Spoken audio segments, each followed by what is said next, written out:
En la sala del tribunal llevaba puesta mi medalla al valor heroico. Mi madre gritó: «Bastarda, quítate esa cosa inmunda del pecho». Mi hermana susurró: «Nunca vas a pertenecer aquí.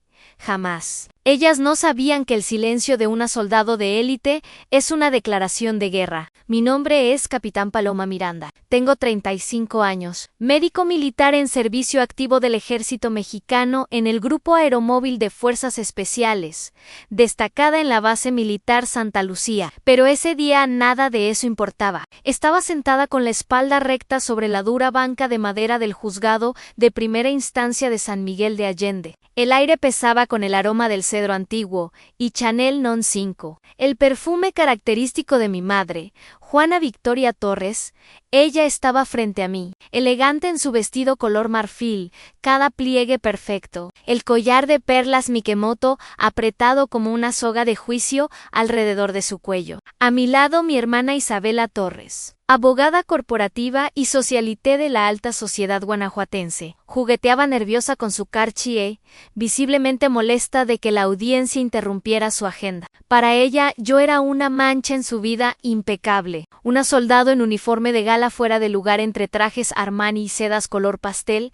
Sentía las miradas desde la galería, rostros conocidos del club de golf Las Lomas, amigos de la familia que ahora cuchicheaban como si me hubiera convertido en una leyenda urbana vergonzosa. La misma gente que años atrás me daba palmaditas en la cabeza en las fiestas de jardín. Cuando el secretario del juzgado llamó mi nombre, Capitán Paloma Miranda, me puse de pie. El eco de mis botas militares pulidas sobre el piso de mármol sonó como un disparo en una capilla silenciosa. Caminé hacia el estrado. La medalla al valor brillaba en mi pecho bajo la luz del techo. Entonces, mi madre explotó. Juana Victoria se levantó de su silla de un salto. Su voz, normalmente dulce como agua de horchata en el brunch del domingo, se volvió filosa y venenosa. «Bastarda, manchaste el apellido Torres. Quítate esa vergüenza de tu pecho». Sus palabras cortaron el aire. «¡Bastarda! ¡Bastarda!», gritó de nuevo, y la sala cayó, en un silencio atónito. Hasta el alguacil se quedó paralizado. Entonces Isabela se inclinó hacia adelante, su voz baja y llena de veneno. «Nunca perteneciste aquí, ni siquiera ese uniforme te queda bien». Mis pulmones se cerraron. No, lloré. El combate me había enseñado a guardar las lágrimas como raciones de emergencia. En cambio, miré fijamente al juez Herrera, un hombre cuyo cabello plateado y ojos cansados habían visto demasiado drama en San Miguel. Quería que viera que no iba a retroceder con cuidado. Con la reverencia de quien dobla una bandera en el funeral de un compañero caído, me quité la medalla del pecho. La coloqué sobre la mesa de madera pulida junto al micrófono. El tintineo del metal contra la madera fue suave, pero en mis oídos retumbó como un trueno. Ese silencio fue mi rebelión. Ese silencio gritó más fuerte que cualquier respuesta que pudiera haber dado.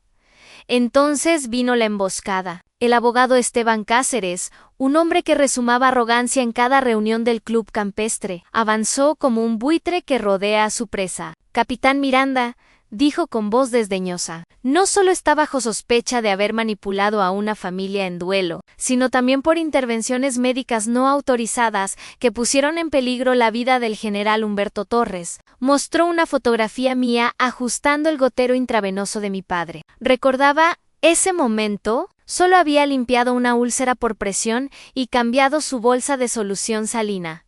El pie de foto de Esteban decían acto médico sin licencia con posibles consecuencias fatales. Convirtieron mi compasión en un crimen. Tergiversaron mi cuidado en fraude. Cabezas en la galería asintieron en aprobación. Mi pecho, ahora libre de la medalla, se sentía desnudo y frío. Y en ese momento comprendí algo. No solo negaban mi valor como hija, negaban mi derecho a existir como soldado, como mujer, como familia. Querían borrarme limpia y quirúrgicamente de la historia de los Torres. Pero olvidaron algo. Una soldado de élite nunca abandona a un compañero caído. Y esta vez, la caída era yo misma.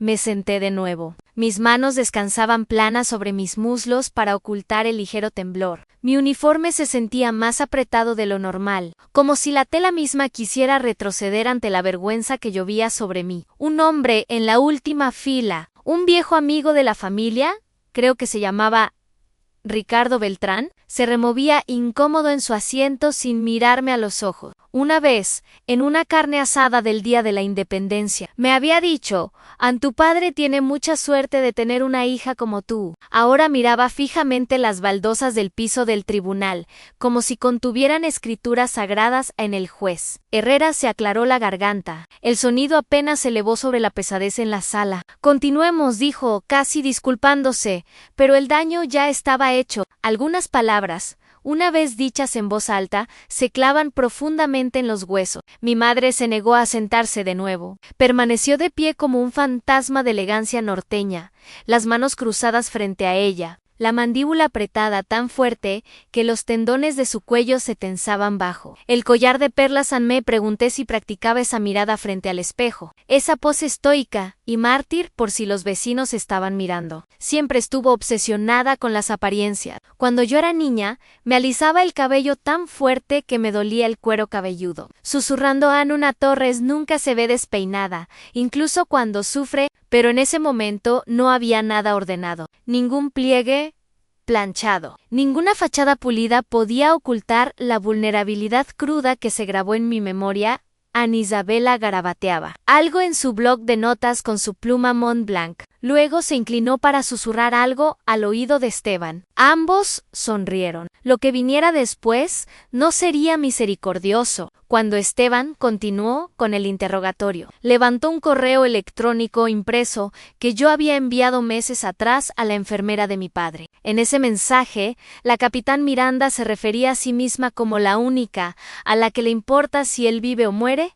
Anne se volvió hacia el juez, las cejas levantadas. Su señoría, presento esto como prueba de inestabilidad emocional y actitud hostil hacia otros miembros de la familia. ¿Cuándo empezó a llamarme así? Las palabras persistieron mucho. Después de que la sala del tribunal se vaciara. Bastarda, ¿lo había dicho hoy por primera vez?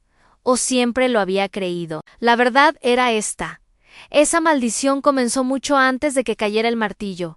Anne tenía 19 años, en casa desde la universidad durante las vacaciones semestrales. Estaba sentada sobre la alfombra persa en nuestra sala formal, esa habitación reservada para invitados y tarjetas navideñas. Mis palmas sudaban. Miré a ambos mis padres y dije que quería alistarme. No derecho, no en el Senado. ¿El ejército? Mi padre, teniente general Humberto Torres, leyenda de guerra con estrellas plateadas y una columna vertebral de granito, me golpeó. Una bofetada dura y plana que hizo que mi cara se volviera hacia la repisa de la chimenea antigua, pero el dolor no vino de su mano. Vino de su voz.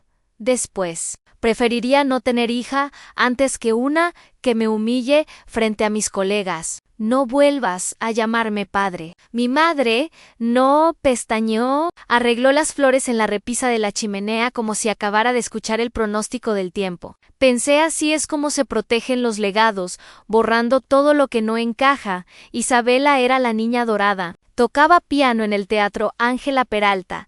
Tuvo su fiesta de 15 años en el club de golf. Las lomas en sus logros colgaban enmarcados en oro en el pasillo como una exposición curada. Yo corría 8 kilómetros por el malecón, reparaba una camioneta Ford oxidada en la entrada y prefería pantalones cargo. Mi madre una vez le dijo a una amiga en una reunión de té: Ana Isabela es una rosa, refinada, delicada. Paloma es como una magnolia silvestre.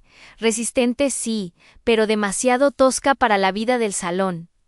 No sabía que yo estaba detrás de la puerta de la cocina, sosteniendo una bandeja de conchas dulces. Tal vez no le importó. Lo peor vino en Día de Muertos. Fue el primero después de mi entrenamiento como paramédico militar. Llamé desde un teléfono público en el campo militar Noan 1. Recuerdo lo esperanzada que sonaba mi voz. Cuando pregunté si la cena seguía siendo a las 6 como siempre, Isabela respondió: Paloma. Oh, lo siento. Mamá y papá no están. Decidieron pasar el Día de Muertos en Valle de Bravo este año. La casa está vacía, a mi estómago se hundió. Esa noche, mientras revisaba Facebook en el cuartel, vi una foto, la familia Torres completa reunida alrededor de nuestra mesa de comedor. Incluso mi tía abuela Susana, que nunca sale de su departamento en Querétaro, estaba allí. El pie de foto decía, el Día de Muertos más cálido, con toda la familia. Esa noche comí en un Sambors junto a la autopista. Sándwich de pavo chilaquiles quemados. Una mesera llamada Betty me regaló un trozo de pastel de cajeta porque dijo que parecía que lo necesitaba. No lloré, no entonces, pero algo dentro de mí se calcificó, como si se rompiera si me movía demasiado rápido. Cada año los Torres organizaban una gala en Nochebuena, la élite de San Miguel, todo encaje y licores importados. Yo no estaba invitada. En cambio, se suponía que debía ayudar al personal de cocina. No fotografías bien con los donantes, dijo mi madre una vez. Ese año usé un suéter de cuello alto color guinda y pasé canapés a las esposas de banqueros en vestidos de lentejuelas. Mientras Isabela tocaba Mozart en el salón, la cocinera, la señora Lupita, me dio un golpecito en el hombro y susurró: «Ann, tienes más corazón que toda esta casa junta».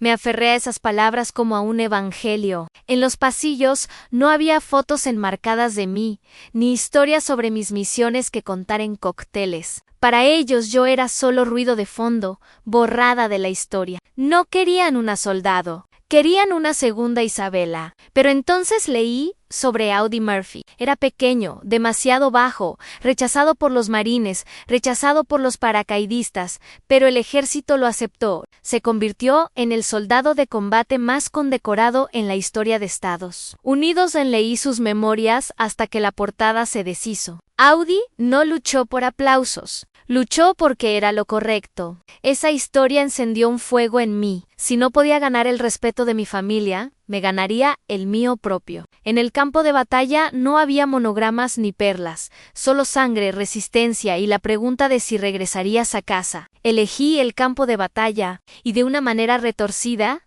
creo que por eso me odiaron más. Porque encontré honor donde ellos solo veían suciedad, aun cuando mi madre me llamó bastarda en el tribunal. No solo escuché el insulto, escuché los años detrás de él, el silencio, la exclusión, el borrador, pero también escuché otra cosa. Escuché que había sobrevivido todo eso, y eso me hacía peligrosa.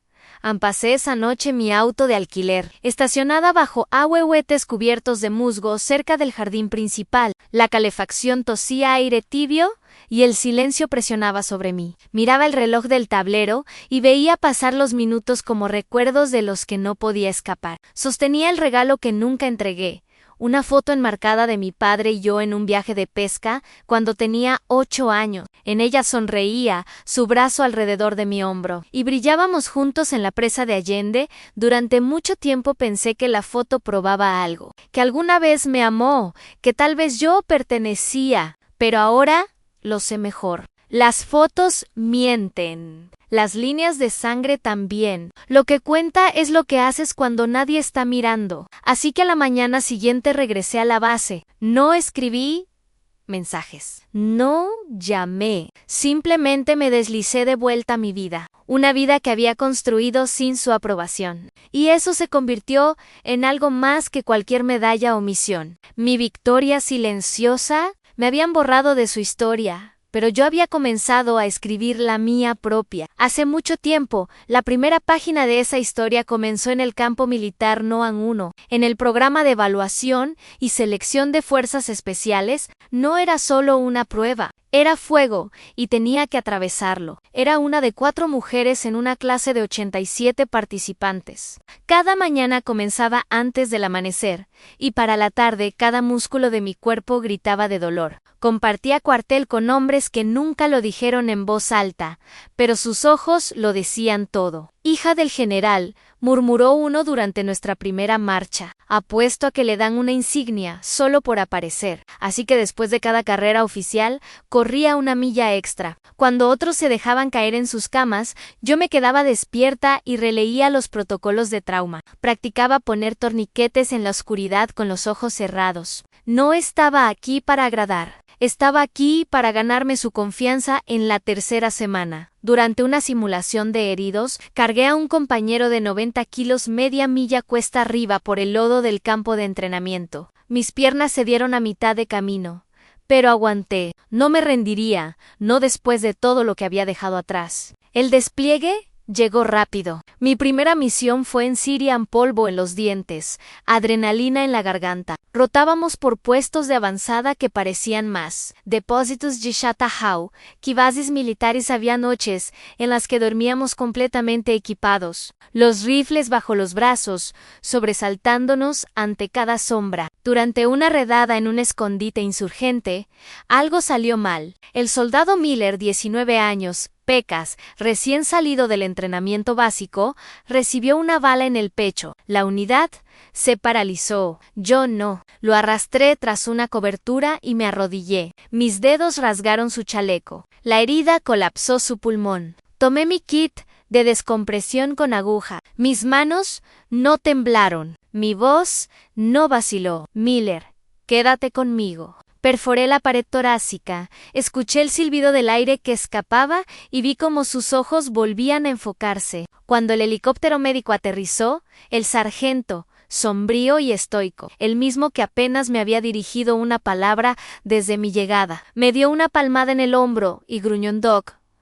Así se hace. Desde ese momento ya no fui la chica de la familia Torres. Fui Doc en una de ellos, pero ese nombre tuvo su precio. Me perdí la boda de mi mejor amiga. Me perdí funerales, cumpleaños, los primeros pasos de sobrinos que apenas conocía. Amé a un hombre profundamente. No lo perdí por la guerra, sino por la distancia, las cancelaciones y la realidad de que el deber siempre tenía prioridad. En una de las pocas videollamadas con su madre, ella vio mis cuarteles. Paredes de concreto, un catre, una mochila. Ella sonrió educadamente. Mija, no puedo creer que prefieras esto a un penthouse en Polanco. Sonreían. Al menos aquí no hay serpientes, señora. Ella no lo entendió. Nunca lo entendería. Lo más solitario no era la distancia, era saber que nada de esto les parecía real o valioso. Cada cicatriz, cada noche sin dormir, les importaba menos que su próxima reservación para el brunch. Pero seguía adelante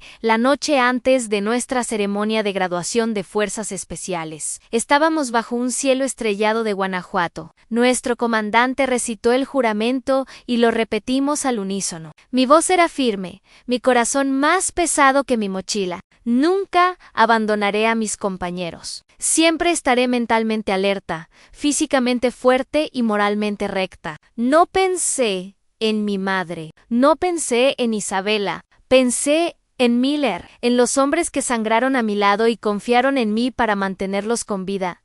Ellos eran mi familia ahora. No usaban perlas ni citaban etiqueta de la alta sociedad. Llevaban arena, sudor, sangre y acero, y merecieron mi lealtad no por nacimiento, sino por las vidas que compartimos bajo fuego de mortero y un cielo compartido. Estaba parada en ese campo, la insignia de Fuerzas Especiales en mi manga, no por orgullo, sino por algo más profundo. Dignidad tranquila, ganada, no regalada a Annie, y en ese silencio comprendí algo. Todo lo que me fue negado, amor, reconocimiento, un lugar en la mesa de los Torres, ya no lo necesitaba, porque elegí esta vida, y con eso me convertí en alguien que nadie podría borrar jamás.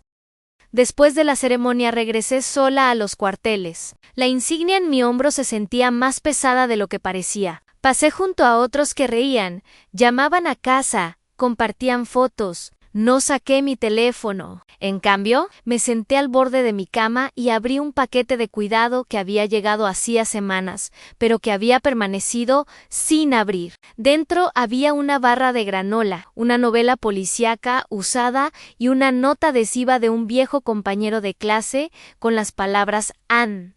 Sigue adelante sin fotos familiares, sin tarjeta escrita a mano, pero esa pequeña nota significó más para mí que cualquier sobre con monograma de San Miguel. Me recosté en mi catre, miré al techo y dejé entrar el silencio. Ya no se trataba de probarle algo a los Torres, Se trataba de probarle algo a la niña que una vez fui, la niña que entró al estudio de su padre, con las mejillas ardiendo y el orgullo herido, y creo que estaría orgullosa de en quién me convertí después de la misión en el Cuerno de África. Me llamaron a la sede central, sin informe de misión, sin condecoración, solo una orden a reportarse inmediatamente al comando superior. Mi estómago se contrajo. Sabía que me había salido del libreto. Durante una emboscada en un punto de control había abandonado el protocolo. Eso salvó 3 vidas, pero rompió la cadena de mando. Esperaba una reprimenda. Lo que no esperaba era entrar a una sala y ver al general Elías Vargas sentado detrás del escritorio.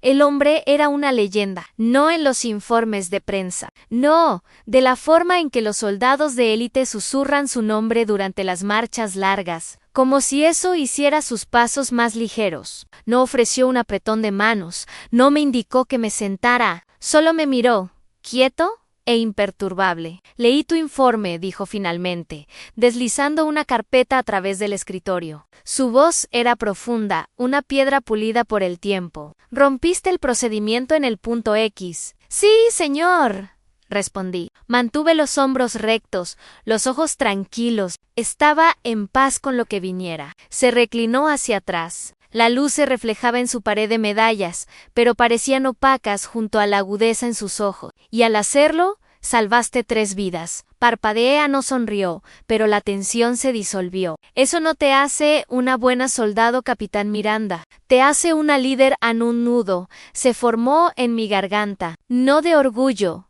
No, de algo más profundo, reconocimiento, respeto, 2 cosas que había buscado toda mi vida sin saber cuánto las necesitaba. No mencionó a mi padre ni una sola vez. Ese silencio fue una amabilidad, un límite trazado no para borrar el pasado, sino para permitirme salir de su sombra más tarde ese mes. Después de una sesión informativa clasificada, me llamó aparte. Conocí a tu padre, dijo en voz baja. Era afilado, disciplinado, pero creía que el amor era una debilidad que ablandaba a un soldado. Me miró directamente a los ojos. No dejes que su silencio determine tu valor. Aquí tu valor se mide por cuántas vidas salvas y cuánta confianza te ganas. De eso tienes mucho. Fue la primera vez que alguien reconoció mi dolor sin minimizarlo, sin excusas, sin lo hizo lo mejor que pudo. Solo verdad, el general Vargas nunca me llamó Paloma. En el campo me llamaba por mi rango, o simplemente Doquen, nunca preguntó por mi familia. Hablaba de misiones, decisiones, consecuencias, pero sus acciones dijeron más que cualquier pregunta en una vez. Cuando mi permiso fue cancelado 3 veces seguidas, me detuvo frente al centro de operaciones. ¿Todo bien?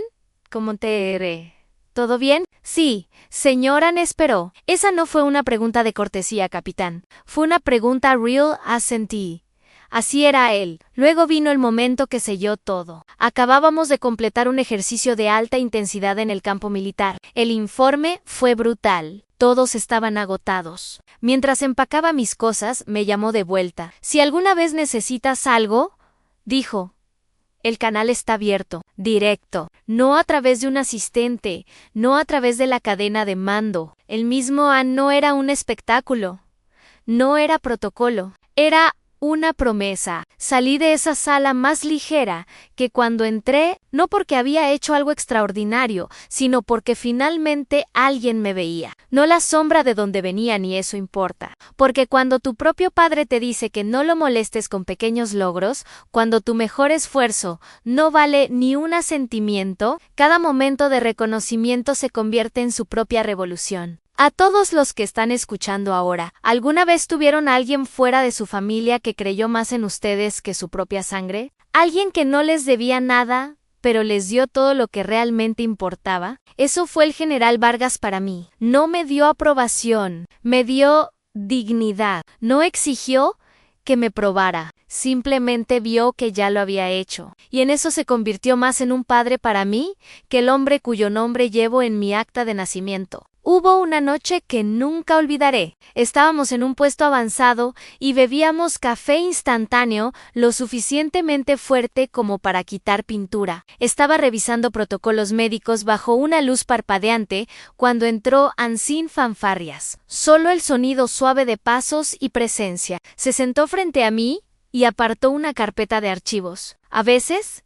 ¿Lo extrañas?, preguntó. ¿Qué, señor? La ilusión de que el hogar tiene sentido. No respondí de inmediato. Él asintió. Eso pensé. Luego sacó una moneda de plata del bolsillo y la deslizó sobre la mesa. Moneda de mi primer comando. El valor no se gana con perseverancia. No era pesada, pero sentí como el peso de todo lo que había cargado se desplazaba lo justo para poder respirar. Todavía conservo esa moneda, no porque pruebe algo, sino porque me recuerda que alguien me vio como era, y no retrocedió. Alguien me hizo espacio en un mundo que a menudo cierra sus puertas. Y tal vez eso es todo lo que buscamos. No medallas, no aplausos, solo una mano que no suelta cuando se pone difícil. Eso fue Vargas. Sin discursos, sin explicaciones, solo presencia y fe inquebrantable. Y en el lenguaje silencioso de los guerreros, eso significó todo. La llamada llegó a las 2:17 de la madrugada, hora de Afganistán. Acabábamos de regresar de una misión de reconocimiento de 8 horas. Estaba medio despierta, las botas aún puestas, cuando vibró mi teléfono satelital. El nombre en la pantalla era viejo. Casi un año sin hablar con mi hermana. Papá tuvo un derrame cerebral, dijo fríamente, sin saludo, sin emoción. Es grave. Mamá no te necesita. Nosotras ni siquiera te necesitamos. Solo él te necesitan, como si fuera una enfermera de guardia, como si fuera el servicio doméstico. Solicité permiso de emergencia. En 48 horas estaba en un avión de regreso a San Miguel de Allende, mi mochila todavía cubierta de arena del desierto. Cuando entré a la Hacienda Torres, nada había cambiado, excepto yo. Nadie abrió la puerta. Entré, sola. Juana Victoria estaba en la sala hojeando una revista Architectural Digest,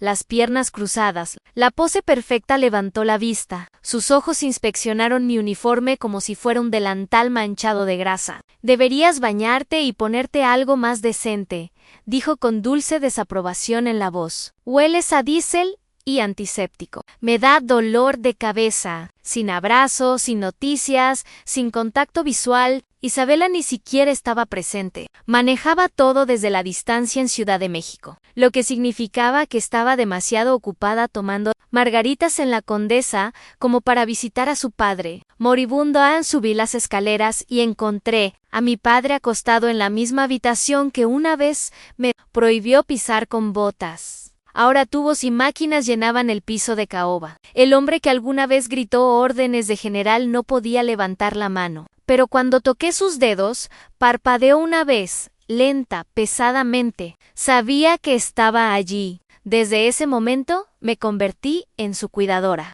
Sin enfermeras rotativas, sin ayudantes, solo yo monitoreé sus signos vitales, administré medicamentos, lo giraba cada hora para prevenir úlceras por presión, limpiaba el tubo de alimentación cuando se tapaba, refrescaba su frente cuando subía la fiebre, dormía en un sofá de cuero gastado, rodeada de recuerdos de guerra obsoletos y el ligero olor a mentol y cera para muebles.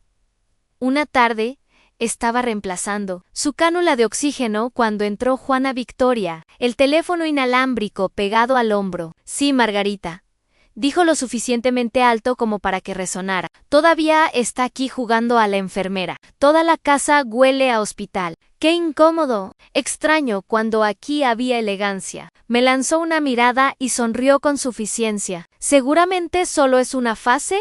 Permanecí en silencio. No, lloré. Solo ajusté la correa de la máscara de oxígeno más fuerte y seguí secando su frente. 3 días después, Isabela finalmente llegó, tacones Prada, cabello recién peinado, lentes de sol adentro. Entró a la habitación, me vio secando el sudor de las sienes de papá y se burló. ¿Qué te pasa, Paloma? ¿Crees que ahora eres doctora? Me quedé tranquila. silenciosa. Sacudió la cabeza. No estás calificada. Eres paramédico, no doctora. Honestamente, probablemente estás empeorando las cosas. Luego sacó su celular frente a nuestro padre moribundo. Hola, sí, necesito un equipo completo de cuidados en casa. Sí, el paquete Platinum. Rotación de 24 horas. No, sin cuidados paliativos. Algo más discreto. Me miró mientras lo hacía. Una puñalada oculta bajo el manto de la logística en esa noche falleció. Yo estaba sentada junto a la cama, sosteniendo su mano. No dijo una palabra, pero nunca soltó. Cuando las máquinas fallaron, sentí como sus dedos se apretaron una vez más antes de abrirse. A la mañana siguiente llamé a Isabela. No contestó. Juana Victoria entró brevemente, se secó las comisuras de los ojos con un pañuelo con monograma y suspiró. Bueno, supongo que tenemos que arreglar las formalidades. Eso fue todo. Sin elogio fúnebre, sin historia, solo organización.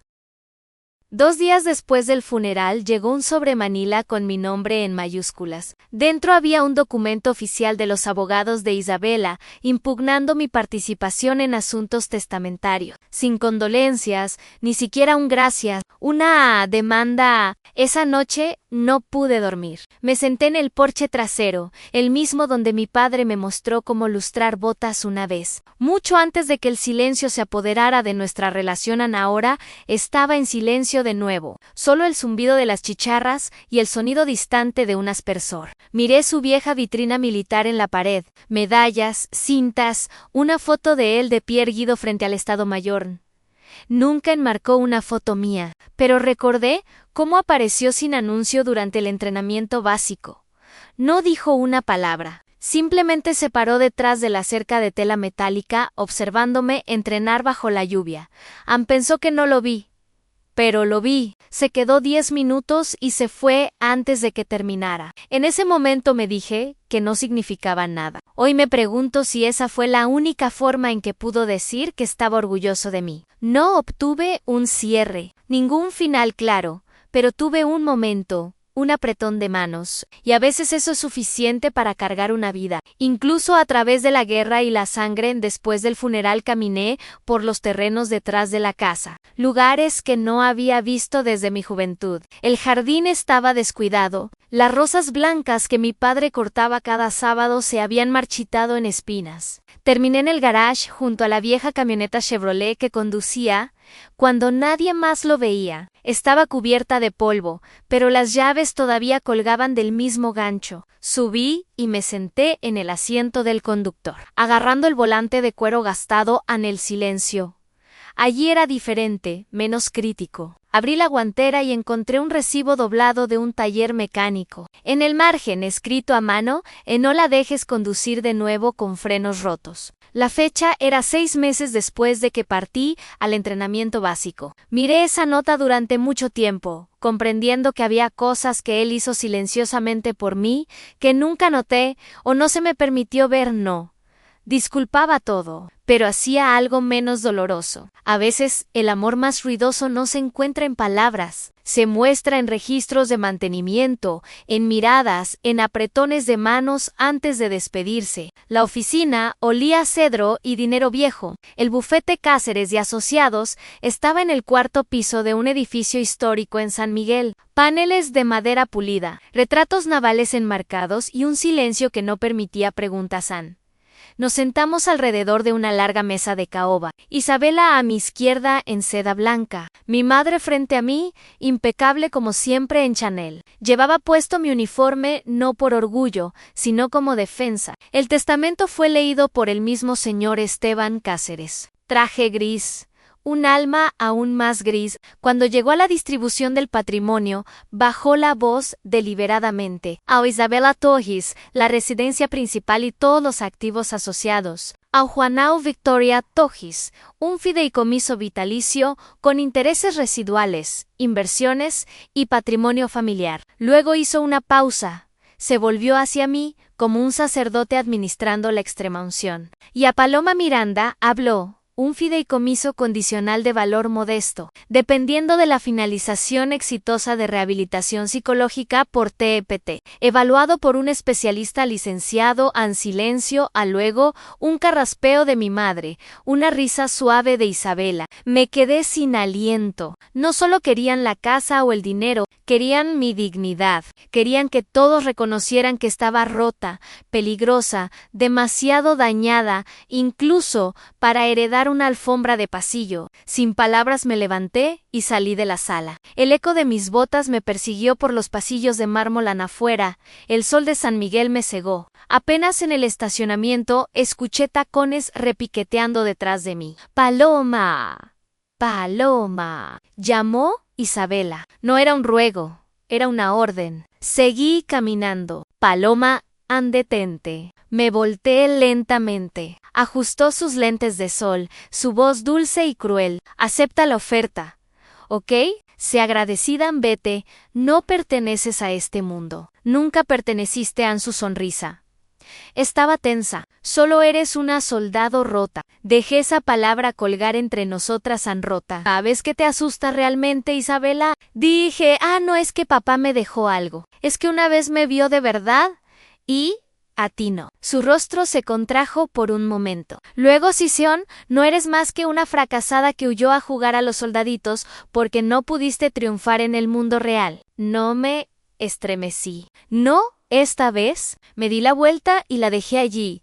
No conduje a casa. Conduje al río. El cielo de Guanajuato se había oscurecido. Las tormentas de verano llegaban desde las montañas. Estacioné en el viejo muelle y me senté en silencio mientras comenzaba la lluvia. Primero lenta, luego fuerte. Cada gota en el parabrisas se sentía como una pregunta sin respuesta. ¿Qué significaba servir, dar, sangrar por personas que preferirían borrarte? Había luchado en desiertos extranjeros, bajo fuego en lugares donde los nombres no significaban nada, pero la confianza lo era todo. Sin embargo, aquí en mi propia familia, todavía era la forastera. La lluvia borró todo excepto el recuerdo de cómo papá parpadeó, su mano en la mía, la presión suave antes de irse. Ellas no vieron eso y nunca lo verían. Solo veían lo que encajaba en su historia. La cuidadora, la cargan durante horas. Me senté en ese auto estacionado junto al río, viendo cómo el agua crecía embravecida por la lluvia. Mis manos en el volante,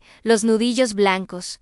Mi corazón latiendo como un tambor que no podía calmar. Las mismas manos que habían vendado heridas bajo fuego enemigo, ahora temblaban en una tormenta silenciosa que nadie más veía. Miles de recuerdos me inundaron a la vez, papá, mostrándome cómo ajustar la mira de un rifle. Mamá, enderezando mis hombros a los 10 años, diciéndome que me parara como una Torres, no como una pepenadora. El silencio en la mesa cuando hablé por primera vez de alistarme. La silla vacía en Día de Muertos que supuestamente quedó libre por casualidad. Las docenas de veces que tragué mi orgullo para tener paz. ¿De qué me sirvió? Pensaron que podían borrarme con un párrafo en un testamento, que una nota al pie sobre TPT invalidaría todo lo que había hecho, lo que soy. Recordé Kandahar, un convoy en la provincia de Helmand que no regresó completo, pero yo sí, con sangre en las botas y vidas salvadas. Y recordé cómo los hombres de mi unidad me miraban cuando estallaba el caos. Como el sargento Becerra dijo una vez así, muero, quiero que Doc Miranda me atienda primero. Eso significó más que cualquier maldita herencia. La verdad era que no necesitaba su aprobación, nunca la necesité, pero necesitaba justicia, y esta vez no lucharía sola. Me sequé los ojos y agarré mi teléfono. Había un número que había guardado durante meses, pero nunca llamé. Marco Fuentes, director de la Iniciativa de Justicia para Veteranos. Dudé solo un segundo, y luego marqué en la línea, hizo clic. Una voz profunda respondió: Fuentes, es la capitán Paloma Miranda. Necesito a alguien que sepa cómo luchar en otro terreno. Hubo silencio. Luego dijo: te escucho. Y supe que esta guerra no había terminado. Y tal vez algunos de ustedes que están escuchando han escuchado que deben callarse, hacerse pequeños, seguir el juego solo para mantener la paz con personas que nunca la merecieron.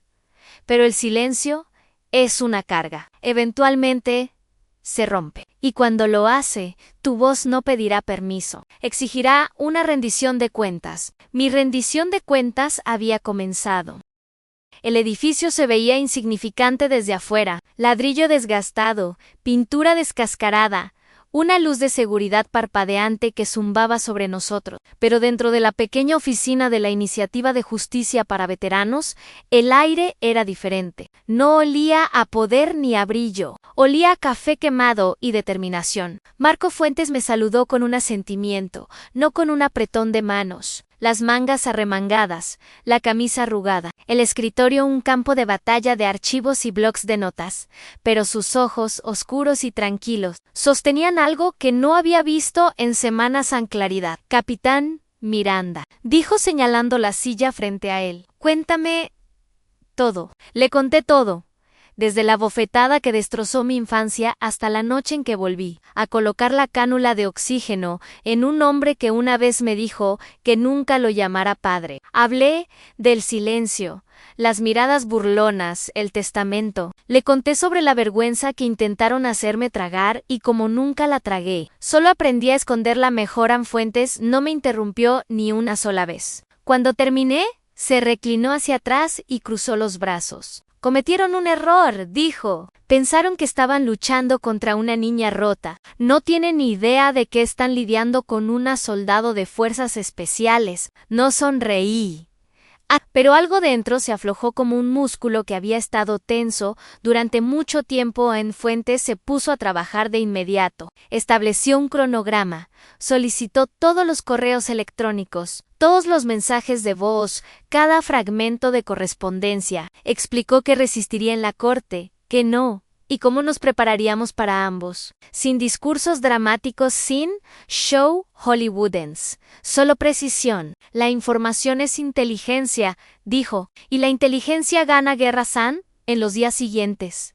Revisé años de recuerdos, invitaciones de calendario, mensajes pasivo-agresivos, recibos de hospitales, notas médicas que había garabateado en papeles. Cada uno era una miga de pan en un camino. Pensaron que estaba demasiado perdida para encontrarme. Luego, una tarde llegó un paquete a mi puerta, sin etiqueta de remitente, solo sellado con cinta adhesiva, como una última tarea pendiente. Dentro había reliquias. Una muñeca harapiente y rota con el cabello faltante, mi caja de piedras de la infancia, todas cuidadosamente etiquetadas con mi letra, una medalla de natación descolorida que todavía olía ligeramente a cloro, y encima un papel doblado con monograma. La letra de Isabela era inconfundible. Limpia tu basura. Tal vez véndela para pagar un mejor abogado. Escuché que el pro bono no gana mucho en la crueldad. No me sorprendió. Lo que me golpeó fue el método. Usar recuerdos como armas. No los tiré. Tomé la medalla y la metí en el bolsillo interno de mi blazer. No la llevaba por suerte, la llevaba para recordarme que alguna vez supe cómo terminar fuerte. La noche antes de la audiencia revisaba notas cuando sonó mi teléfono. Sin identificador de llamadas, número encriptado, encriptación militar. Capitán Miranda, dijo la voz, profunda y familiar. Habla el general Vargas. Me quedé paralizada. Señor, escuché que mañana vas a batalla, y solo quería decir que los soldados no pelean solos. Tragué con dificultad. Señor, ¿cómo? Los comandantes cuidan a los suyos. Miranda, mañana tienes más ojos sobre ti de los que crees. Mantén tu posición. La línea se cortó. Me senté en silencio durante mucho tiempo. Luego me levanté, abrí mi closet y preparé mi uniforme. No el de gala, sino el que usé en el campo, el que todavía tenía polvo del desierto en las costuras. Esa noche dormí 3 horas. No por nervios, sino por estrategia. Ya había aguantado bajo fuego de cohetes sin dormir.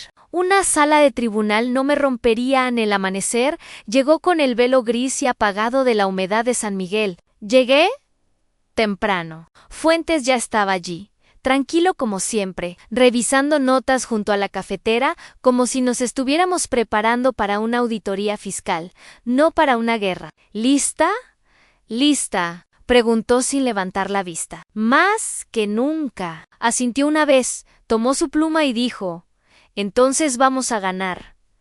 No esperaba sentir calma esa mañana, Pero eso fue exactamente lo que fue, un tipo de silencio que se extiende antes de la batalla, sin miedo, sin adrenalina, simplemente disposición, de la forma en que la había sentido antes de cada misión importante. Mi respiración era lenta, mis manos tranquilas. Camino al tribunal pasé por la panadería que mi madre visitaba los domingos por la mañana. Las ventanas empañadas de pan fresco no había entrado en años, pero por un breve momento vi a mi yo más joven a través del vidrio. La pequeña Paloma, con manchas de pasto en los tenis y demasiadas preguntas, sosteniendo la mano de su madre y preguntándose por qué siempre se sentía fría. Me recordó que esta pelea no era solo por una casa o dinero, era por recuperar cada pedazo de mí que ellas querían desechar.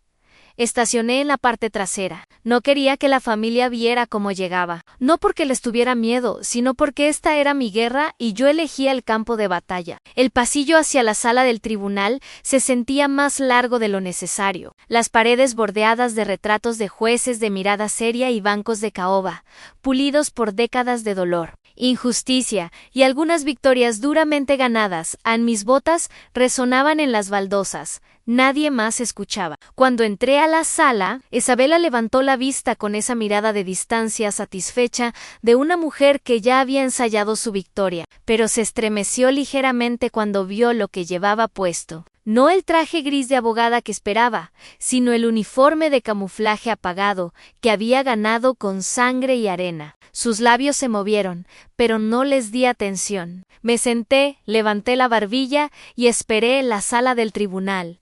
Estaba tan silenciosa que podía escuchar el zumbido suave de las lámparas del techo. Esteban, el pulido abogado, hizo clic en su control remoto. La pantalla cobró vida con imágenes granuladas, grabaciones de cámaras de seguridad del pasillo superior. Me mostraban discutiendo con mi padre con voz áspera y elevada. Mi cara se veía dura, implacable. La pista de audio capturaba fragmentos como nunca te importó y ¿por qué ahora sí? Se cortó antes de que él apretara mi mano. Inmediatamente comenzaron los murmullos. Algunos se sobresaltaron. Una mujer atrás sacudió la cabeza. Mi madre se secó los ojos teatralmente con un pañuelo de lino. Isabel estaba sentada con suficiencia, las piernas cruzadas, los brazos cruzados, esa sonrisa satisfecha en las comisuras de la boca que ya llevaba cuando me dijo que durmiera en el cuarto del servicio. Damas y caballeros, dijo Esteban con suavidad,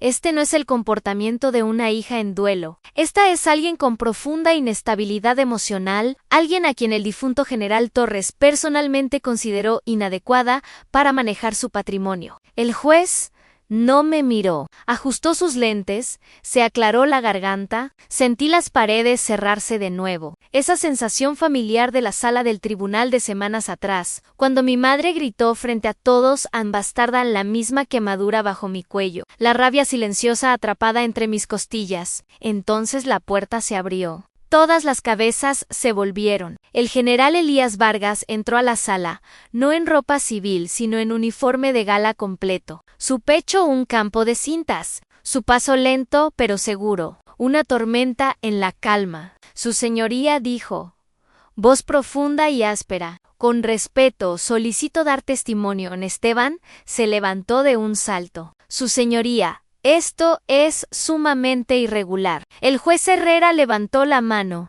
Déjelo hablar. Vargas entró al centro de la sala. No miró a Esteban, no miró a mi madre, miró directamente al juez. He servido a este país durante más de 40 años. Comenzó Irak, Afganistán, Somalia. He escrito reportes para docenas de oficiales. He firmado recomendaciones para medallas al valor y bajas deshonrosas. Y les digo ahora, la capitán Paloma Miranda no es inestable. Es una soldado y me salvó la vida. Dejó esas palabras flotar en el aire. En 2017, cerca de Al Raqqa, nuestro convoy fue emboscado. El RPG golpeó nuestro vehículo principal. Perdimos nuestras radios. Yo sangraba por una herida en el muslo detrás de un Humvee volcado, y fue la capitán Miranda quien me arrastró bajo fuego, 50 metros, y aplicó un torniquete improvisado con su propio cinturón. Hizo una pausa, no solo salvó mi vida, Sacó los cuerpos de otros 2 hombres. Llamó por radio para la evacuación. Corrió en punta durante la extracción. E hizo todo eso sin titubear. Esteban se veía abrumado. General, con todo respeto, este procedimiento concierne al derecho sucesorio, no a condecoraciones en el campo de batalla. Vargas se volteó, sus ojos como acero. Este procedimiento concierne al carácter, y ustedes acaban de intentar destruir el suyo con un clip editado. ¿Han caminado hacia mí? Saludó formalmente en silencio. Me puse de pie y devolví el saludo. Mis manos no temblaron. Luego se volvió hacia la corte de nuevo. Una cosa más, dijo, abriendo un portafolio de cuero. Dentro había un paquete sellado del Estado Mayoran. El juez frunció el ceño. Esto, continuó Vargas, es un expediente de nominación para la medalla al valor heroico, redactado y firmado por el general Humberto Torres hace 7 años. Un murmullo recorrió la sala nuevamente. Solicitó posponer la presentación. Temía que la atención mediática pudiera poner en peligro a su hija, convertirla en una ficha política. Pero dejó sus deseos claros en su propia letra. Vargas levantó la carta. El rostro de mi madre perdió todo color. Isabela se quedó inmóvil. El juez Herrera indicó al alguacil, quien tomó el expediente y lentamente hojeó página por página. Declaraciones juradas, fotos, reportes de misión, protocolos médicos y al final, una carta fechada y firmada con la autoridad caligráfica de mi padre. Ella ha ganado todo. La carta decía no como mi hija, sino como soldado. Apenas podía respirar, pero no había terminado. Marco Fuentes, tranquilo como siempre, se puso de pie a continuación. Si la corte lo permite, dijo, nos gustaría presentar una última pieza de evidencia. Inició otro video. El mismo pasillo, el mismo ángulo, esta vez el intercambio completo. Las imágenes mostraron a mi padre agarrando mi muñeca. Te fallé, dijo con voz débil pero clara. Tú eres la única que vino, la única que se quedó. Mi voz se quebró, pero no por amargura. No volví por la herencia, volví porque soy tu hija. Levantó la vista. Mereces esta casa. Mereces todo lo que nunca pude darte.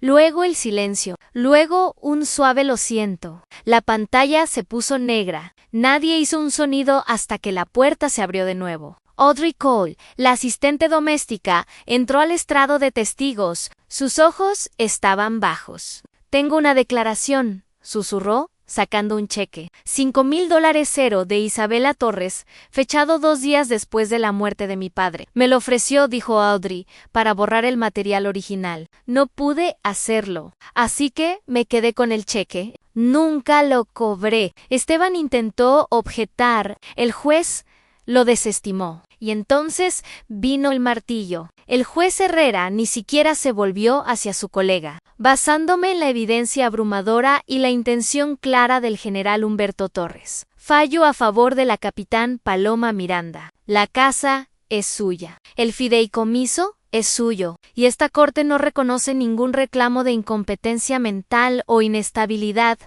El martillo cayó definitivo y fuerte. Y con eso la guerra había terminado. No miré a mi madre, no le lancé una mirada a Isabela, caminé hacia la puerta y salí al calor de Guanajuato. El cielo estaba amplio y abierto, sin nubes, solo sol. Me quedé parada un largo momento, dejando que mi rostro se calentara, dejando que la última escarcha de esa sala del tribunal se evaporara a la casa. No solo era mía, era mi historia, y finalmente fue contada. Cuando el juez dejó caer el martillo, resonó a través de mi pecho como una puerta que se cierra, no sobre la justicia, sino sobre un capítulo de mi vida que había intentado reescribir durante años. Habíamos ganado. La casa era legalmente mía. Las mentiras fueron expuestas. Pero no me sentí victoriosa. Me sentí vacía afuera del tribunal. Los reporteros gritaban mi nombre. Las cámaras destellaban. Vi al general Vargas parado junto a mí, estoico como siempre, pero apenas registraba lo que decía. Mis oídos zumbaban. Mi respiración venía en jadeos cortos y controlados. Instintivamente miré por el pasillo, y ahí estaba ella. Juana Victoria Torres, mi madre, siendo guiada por Isabela hacia una salida lateral. No miró atrás ni una sola vez. Su silencio cortó más profundo que todos los nombres que había usado para mí. Ese fue su último acto. Sin ira, sin teatro, solo un desgarramiento silencioso, como si nunca hubiera pertenecido realmente a ella. Isabela, por supuesto, todavía no había terminado con su actuación. Estaba parada en los escalones del tribunal, tranquila y compuesta frente a los micrófonos. Solo hice lo que cualquier hija amorosa haría, dijo. A veces proteger un legado significa tomar decisiones difíciles. Hizo que la traición sonara noble. Su lápiz labial era impecable, su sonrisa bien calculada. El público lo devoró ávidamente. No me quedé para escuchar más. Marco Fuentes sostuvo abierta la puerta del auto y me deslicé sin palabras en el asiento del pasajero. Esa noche me senté en el silencio del apartamento alquilado, todavía en el mismo blazer del tribunal. Durante horas no me moví hasta que vibró mi teléfono. Un mensaje de mi madre. Destruiste a esta familia frente a todo San Miguel. Espero que disfrutes tus escombros. Lo siento. Ni siquiera no estoy de acuerdo. Solo condena final. Miré fijamente la pantalla. Mi pulgar flotaba sobre el botón de respuesta, pero no había nada que decir. Esos escombros eran la casa donde alimenté a mi padre caldo a medianoche, donde limpié sus heridas y me senté junto a él cuando tenía convulsiones. Era el lugar donde él, aunque tarde, me llamó orgullosamente Doque. Para ellas era solo un monumento a la vergüenza. Para mí era el lugar donde la verdad finalmente tuvo una voz. 2 días después, Isabela llamó. Su voz era antinaturalmente dulce. Bueno, eso fue mucho, ¿verdad? Pero mira, lo pasado, ¿no? Hay una gala benéfica en el club este fin de semana y a todos les encantaría verte. Podemos mostrarles que todavía eres una de nosotras.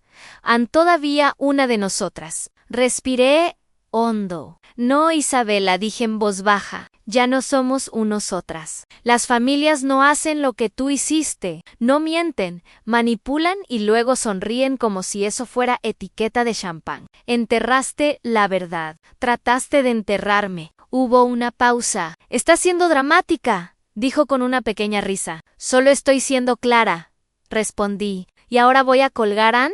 Y simplemente colgué. No fue fácil. Mi mano tembló, mi estómago se contrajo, pero en el momento en que terminó la conversación, algo dentro de mí se relajó, como cuando finalmente sales de una habitación sin aire. La semana siguiente la pasé sola en el apartamento, desempacando cajas de la casa que ahora era mía. El olor a pino viejo y aceite de limón de los pisos me acompañaba. Cuidadosamente levanté viejos marcos de fotos y certificados uno por uno. Ya no significaban nada. Eran los restos de una guerra que había costado más de lo que jamás esperé. Encontré una foto de mi padre y yo. Debía tener 6 años. Él en uniforme de gala, yo sentada en sus hombros. Ambos sonreíamos. La puse boca abajo en el cajón y la cerré. La despedida es un mito. Solo existe la decisión de no reabrir la herida una y otra vez. El domingo por la mañana entré a la casa. Mi casa ahora. Y me paré en el vestíbulo. La luz caía a través de la ventana de vitral sobre mí y arrojaba patrones de colores en el piso. Se veía diferente ahora, más pequeña, más silenciosa, honesta. No sabía si viviría allí. Todavía no estaba segura, pero me pertenecía, no solo la escritura sino la memoria, el dolor, la lucha y la decisión de que venía después. Pasé la tarde limpiando el estudio, no porque estuviera sucio, sino porque necesitaba reclamar el espacio. Encontré el diario de mi padre entre 2 libros de derecho. No lo leí, no. Entonces, simplemente lo dejé sobre el escritorio y me alejé. Esa era una decisión para otro día. Más tarde, esa noche preparé té de manzanilla y me senté en el porche trasero, mirando hacia el jardín. El árbol de magnolia todavía estaba allí, todavía floreciendo en el aire. Olía a lluvia y algo viejo que lentamente desaparecía. Una mañana abrí la puerta trasera y me paré en el jardín con una taza de café negro. El sol apenas comenzaba a tocar las copas de los árboles. Miré hacia la esquina del jardín donde una vez estuvo el viejo árbol de magnolia, muerto, roto y removido después de un huracán años atrás. Tomé una pala. Fui al otro lado del jardín que recibía más luz, y comencé a cavar en esa tarde, planté una nueva magnolia, no como tributo al pasado, sino como señal de algo más. Algo elegido. En el Centro de Transición para Mujeres Veteranas de San Miguel, la capitán Miranda era simplemente Paloma. Comencé a asistir a sesiones grupales los martes, escuchando más de lo que hablaba. Mujeres de todas las ramas del servicio se sentaban en círculo, morenas, blancas, indígenas, madres, viudas, silenciosamente rotas, fuertemente juntas a una mujer llamada Carla. Había perdido una pierna por un artefacto explosivo en Kandahar. Otra, Mónica, luchaba contra terribles pesadillas. Cada semana compartíamos café, galletas secas y un silencio lleno de significado. En la cuarta semana conté mi historia, no el caos legal ni el drama del tribunal, sino la parte posterior, sobre caminar a través del duelo, sin mapa, sobre reparar las paredes en una casa que olía a viejos fantasmas. No aplaudieron, no me compadecieron, asintieron porque entendieron. Nos convertimos en familia, una extraña, herida, hermosa. Celebrábamos cumpleaños con cupcakes y mal karaoke. Nos sentábamos junto a camas de hospital cuando una de nosotras estaba enferma. Y a veces, cuando el aire era pesado, simplemente nos sentábamos juntas en la misma habitación. Y no decíamos una palabra. Un sábado abrí el cajón del viejo armario de papá. Dentro, envuelta en una tela suave, estaba mi medalla al valor heroico. Durante semanas no la había mirado, no la coloqué en la pared, no la puse en una vitrina. La puse en ese cajón junto a una foto de mi padre mostrándome cómo poner carnada en un anzuelo cuando tenía 7 años. La única foto donde sonreía sin uniforme en ese cajón no era un santuario, era un recordatorio de que sobrevivir también es una forma de valentía. Los días se hicieron más largos. Reparé las contraventanas, pinté el columpio del porche, aprendí a hacer pan masa madre en YouTube y fallé 4 veces antes de hacerlo bien. Una vecina, la señora Coleman, que antes me ignoraba, me trajo jitomates de su huerto y preguntó si necesitaba ayuda en el jardín. Dije que sí, y nos reímos de cómo podía coser heridas de bala, pero no podía operar una podadora de césped. La casa comenzó a sentirse diferente, más cálida, como si perteneciera a alguien que había dejado de huir. Una noche, mientras navegaba por un blog de Brené Brown, encontré una cita en la vulnerabilidad. No se trata de ganar o perder, es el coraje de presentarse y dejarse ver cuando no tenemos control sobre el resultado.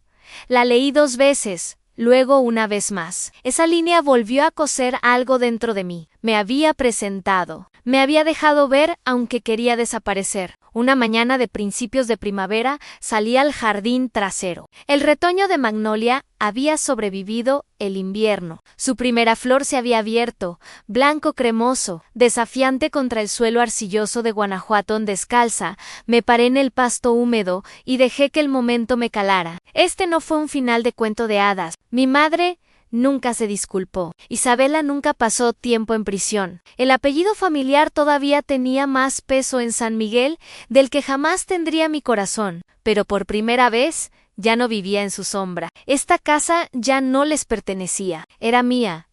El jardín era mío. La paz que había luchado y ganado duramente era mía. Y eso era suficiente. Si has escuchado hasta aquí, gracias por acompañarme. Esta historia no se trataba solo de mi lucha, se trata de las guerras silenciosas que tantos de nosotros libramos detrás de puertas cerradas. Si mi viaje te recordó el tuyo propio, estaría honrada de escucharlo. Comparte un recuerdo en los comentarios o simplemente di ahí estoy aquí. Y si estas historias resuenan contigo, considera suscribirte para que juntos podamos seguir encontrando nuestro camino. Pero antes de cerrar este capítulo, necesito contarte el resto, porque la verdad sobre la sanación es que no llega toda de una vez. Llega en oleadas, en momentos silenciosos, en decisiones que nadie más ve, y a veces llega en las voces de personas que nunca conociste, pero que de alguna manera entienden exactamente por lo que pasaste. 3 semanas después del veredicto, recibí una carta. No tenía remitente, solo un sello postal de Querétaro. Dentro había una nota escrita a mano en papel delgado, la letra temblorosa, pero clara. Estimada Capitán Miranda A.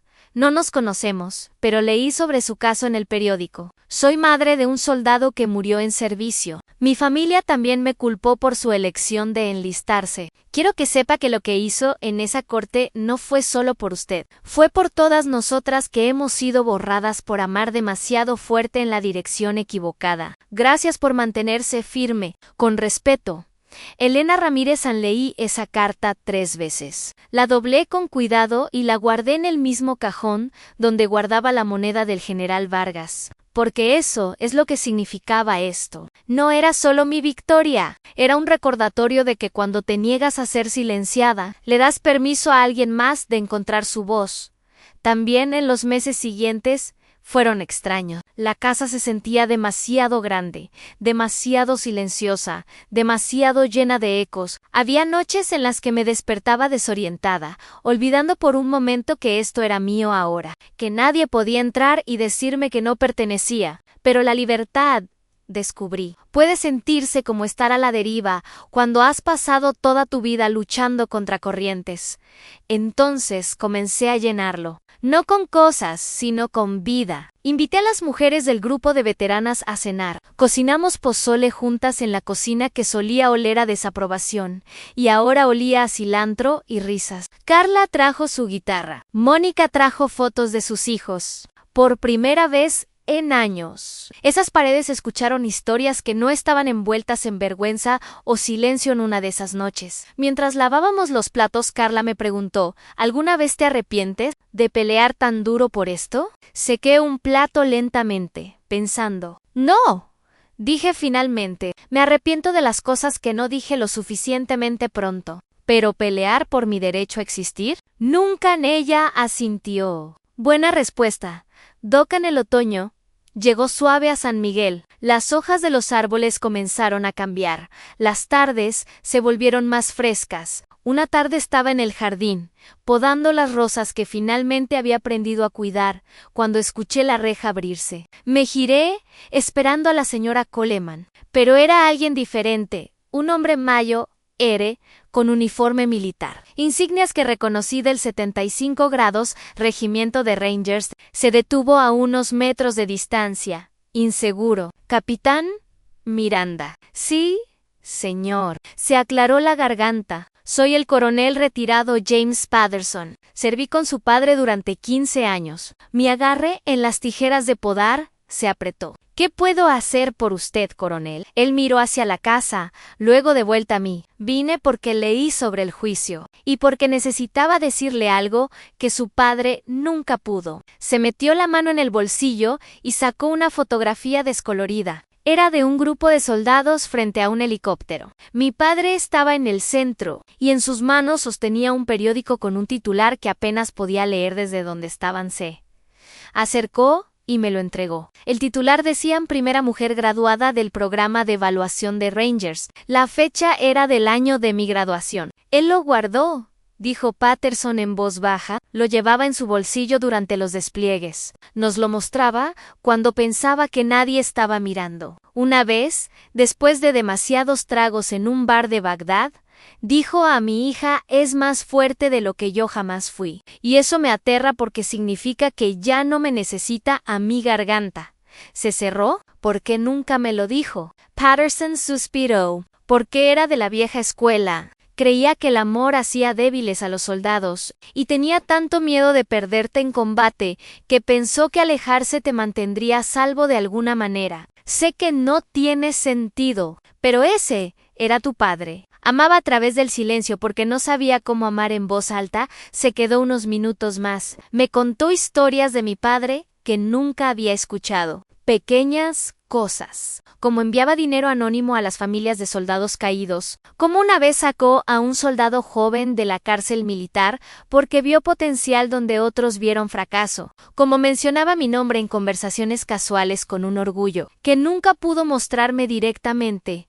Cuando Patterson se fue, me quedé allí sosteniendo esa fotografía mientras el sol se ponía detrás de las montañas. No disculpaba todo, no borraba los años de dolor, pero añadía una capa de comprensión que no sabía que necesitaba. Mi padre había estado roto a su manera, y su silencio no fue rechazo, Fue miedo disfrazado de fortaleza en esa noche. Abrí su diario por primera vez. Las páginas estaban amarillentas, la tinta descolorida en algunos lugares. La mayoría eran notas militares, horarios, recordatorios, pero cerca del final encontré una entrada fechada una semana antes de su derrame cerebral. Paloma vino hoy. No se lo pedí, pero vino. Me cambió las sábanas, me dio agua. No se quejó, no mencionó el pasado. Solo estuvo presente. No merezco esto. No merecí a mi hija. Pero gracias a Dios, ella es más grande que mis errores. Necesito decírselo.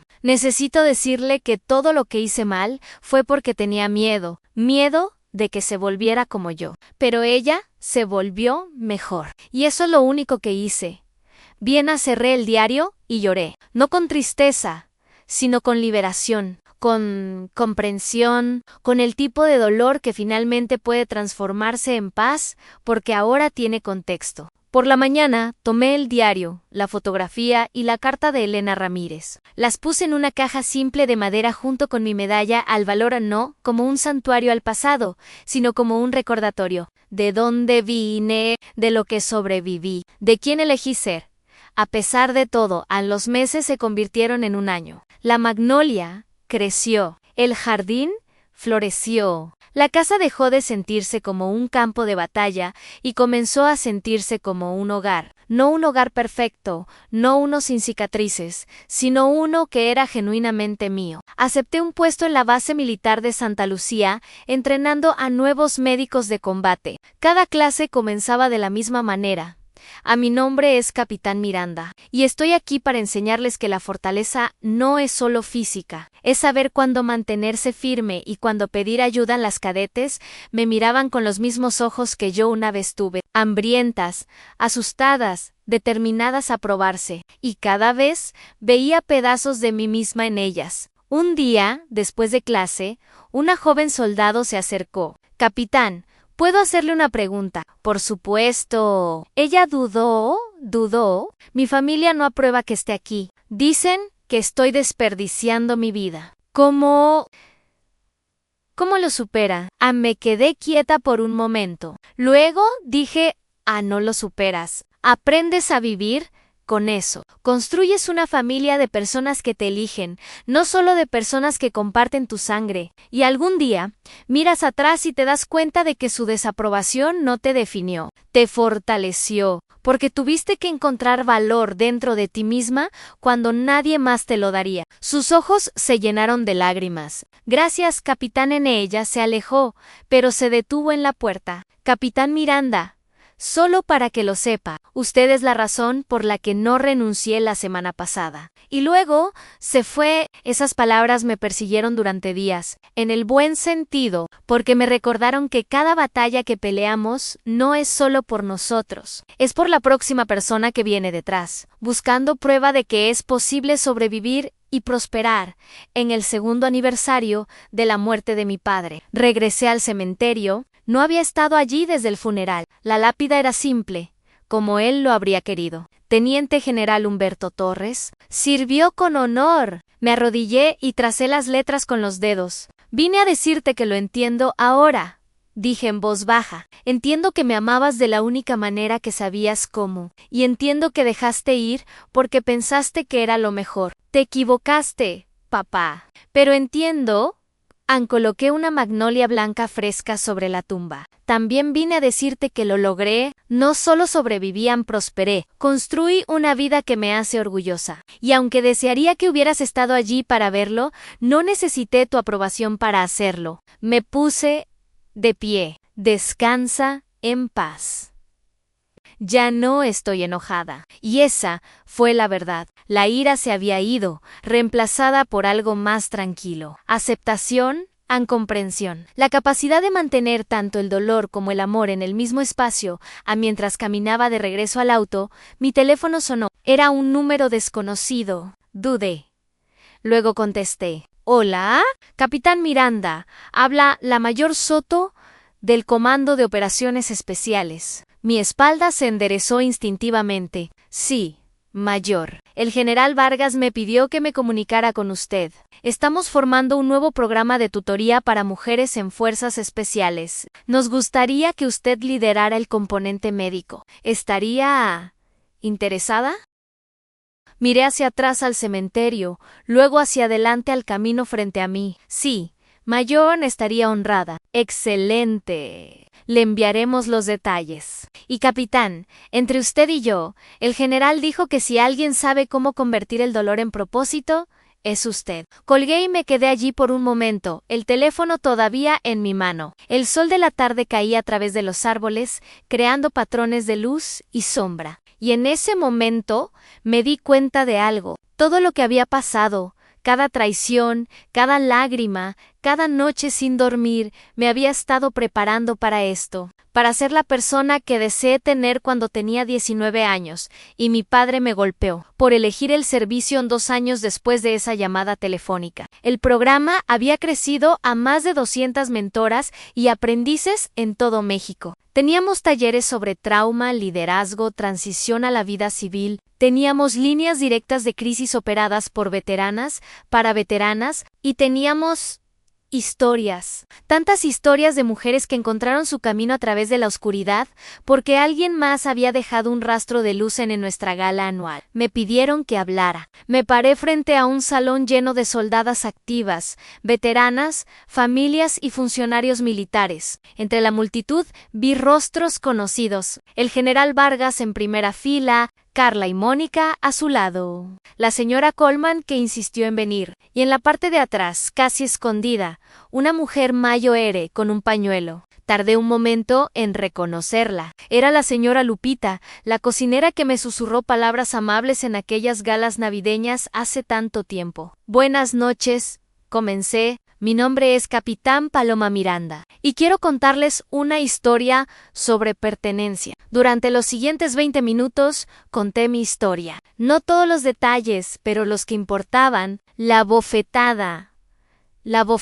el silencio, las batallas, la victoria, y lo que vino después. Durante años, pensé que la pertenencia era algo que tenías que ganarte, que si eras lo suficientemente buena, lo suficientemente fuerte, lo suficientemente silenciosa, finalmente te ganarías tu lugar en la mesa. Pero estaba equivocada. La pertenencia no se gana. Se reclama, te perteneces a ti misma primero. Y cuando te aferras a eso, cuando te niegas a soltar tu propia dignidad, sin importar quién intente arrancártela, construyes algo más fuerte que la sangre. Construyes elección. Construyes familia de personas que te eligen de vuelta. Así que, para cualquiera aquí, esta noche, que se siente invisible en su propia familia, no vista en su propia casa, les digo esto, los veo. Su servicio importa. Su dolor es válido. Y su historia no termina con el rechazo de alguien más. Apenas comienza con su propia aceptación. El aplauso fue fuerte, pero lo que más me importó fueron las lágrimas. Vi a mujeres jóvenes limpiándose los ojos, vi a veteranas asintiendo con comprensión, y vi al general Vargas, ese hombre que me dio dignidad cuando más la necesitaba, de pie en ovación después del evento. Mientras el salón se vaciaba, la señora Lupita se acercó. «Mija», dijo con voz temblorosa, «siempre supe que tenías más corazón que todos ellos juntos, pero nunca imaginé que verías hasta dónde llegaría ese corazón». La abracé a esta mujer que me había mostrado amabilidad cuando era invisible. «Gracias por verme cuando nadie más lo hacía». Susurré, ella se apartó, sosteniendo mi cara entre sus manos. «Siempre fuiste visible, mi niña». Algunos simplemente tenían los ojos cerrados en esa noche. De regreso en casa, me paré en el jardín bajo las estrellas. La magnolia había crecido alta ahora, sus ramas alcanzaban el cielo como si buscaran algo más grande que ella misma. Pensé en todo lo que había costado llegar aquí, las relaciones perdidas, los años de soledad, las batallas interminables solo para demostrar que era digna de existir, pero también pensé en lo que había ganado. un propósito más profundo que cualquier aprobación familiar, conexiones más fuertes que la sangre, y una paz que no dependía de que alguien más finalmente me viera, sino de que yo finalmente me viera a mí misma. Mi teléfono vibró. Un mensaje del general Vargas: buen discurso, capitán. Tu padre estaría orgulloso. Yo estoy orgulloso, pero lo más importante, espero que tú estés orgullosa. Escribí de vuelta: lo estoy, señor. Finalmente, lo estoy. Y era cierto. Por primera vez en mi vida, no estaba esperando la aprobación de alguien más. No estaba midiendo mi valor por sus estándares. Estaba de pie en mi propio terreno, en mi propia historia, con mi propia familia elegida. Y eso era más que suficiente. Eso era todo, Ann. Entonces, para ti, quien está escuchando esto ahora, si alguna vez te han hecho sentir que no eres suficiente, que no perteneces, que tu camino es menos válido porque no encaja en la visión de alguien más para tu vida, escucha esto. Ann pertenece, no porque alguien te haya dado permiso, sino porque existes. Tu servicio, tu sacrificio, tu elección de levantarte cada día y seguir luchando, eso es suficiente. Y si hoy estás en el punto donde yo estaba, sentada en un auto bajo la lluvia, preguntándote si alguna vez mejorará, te prometo esto: Ann mejora, no de la manera que esperas. No con disculpas o finales de cuento de hadas, pero mejora cuando decides que tu historia no termina con el rechazo de alguien más. Mejora cuando plantas tu propia magnolia y esperas que florezcan. Gracias por escuchar mi historia. Gracias por verme. Y si mi viaje te dio aunque sea una chispa de esperanza, entonces cada batalla valió la pena. Hasta la próxima vez. Esta es la Capitán Paloma Miranda, recordándote: y eres más fuerte de lo que sabes. Eres más valiosa de lo que te han dicho. Y perteneces no porque lo hayas ganado, sino porque eres en mantén tu posición. La tormenta no dura para siempre. Y al otro lado hay un jardín esperando que lo plantes. Yo estaré allí, sosteniendo espacio para ti, al igual que otros lo sostuvieron para mí. Nunca estás tan sola como piensas. Y tu historia importa más de lo que jamás sabrás. Que encuentres tu paz. Paz, que encuentres tu fuerza y que encuentres tu camino a casa, a ti misma, con honor y respeto. Capitán Paloma Miranda.